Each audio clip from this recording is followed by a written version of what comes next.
সালমান খান ১৯৬৫ সালের ২৭ ডিসেম্বর ভারতের মধ্যপ্রদেশের ইন্দোরে জন্মগ্রহণ করেন।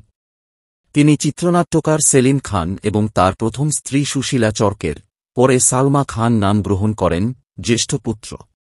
সালমানের বাবা সেলিম খান অভিনেতা ও চিত্রনাট্যকার হিসেবে পরিচিত হলেও একটা সময়ে তিনি পুলিশ কর্মকর্তা ছিলেন। সেলিম ১৯৬৪ সালে সুশীলাকে বিয়ে করেন। পরের বছর সালমানের জন্ম হয়। জন্মের সময় তার নাম রাখা হয় আব্দুর রশিদ সেলিম সালমান খান।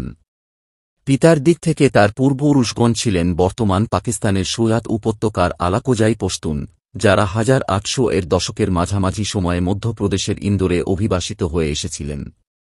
তার পিতামহ আব্দুল রশিদ খান ছিলেন ইন্দোর রাজ্যের ডেপুটি ইন্সপেক্টর জেনারেল, যিনি হোলকার সময় দিলার জান পুরস্কার অর্জন করেছিলেন।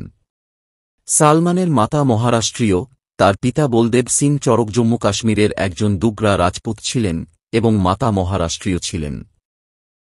সেলিম সুশীলা দম্পতির ৪ সন্তানের বাকিরা হলেন ২ পুত্র অভিনেতা ও প্রযোজক আরবাজ খান ও সোহেল খান এবং এক কন্যা প্রযোজক ও পোশাক নকশাবিদ আলবিরা খান অগ্নিহোত্রী, যিনি অভিনেতা ও পরিচালক অতুল অগ্নিহোত্রীকে বিয়ে করেন।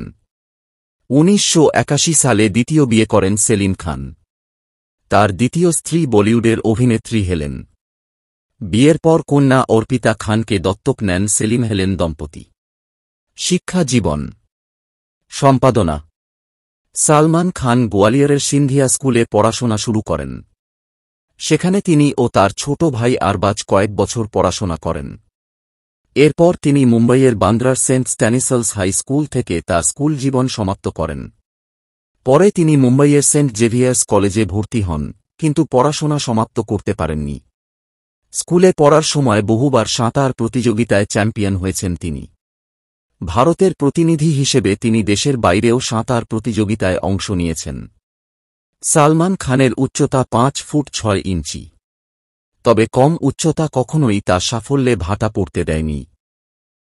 সালমান খান ১৯৮৮ সালে বিবি হো তো ऐसी ছবির মাধ্যমে বলিউডে অভিনয় জীবন শুরু করেন। এতে তিনি পার্শ্ব চরিত্রে অভিনয় করেন। তার দ্বিতীয় ও কেন্দ্রীয় চরিত্রে অভিনয় করা প্রথম চলচ্চিত্র সুরজ বরজাত্তার প্রণয়মূলক নাট্য চলচ্চিত্র ম্যায়নে প্যার কিয়া, ১৯৮৯। ছবিটি সে সময়ের সর্বোচ্চ আয়কারী ভারতীয় চলচ্চিত্র। এই ছবিতে অভিনয়ের জন্য তিনি ৩৫তম ফিল্মফেয়ার পুরস্কারে শ্রেষ্ঠ অভিনেতা বিভাগে পুরস্কারের জন্য মনোনীত হন। ম্যায়নে প্যার কিয়া ছবিটি ইংরেজি ভাষায় হোয়েন লাভ কলস, উন লাভ কলস, স্পেনীয় ভাষায় তে আমো, তে এমো ও তেলুগু ভাষায় প্রেমা পাভুরালু নামে ডাবিং করা হয়।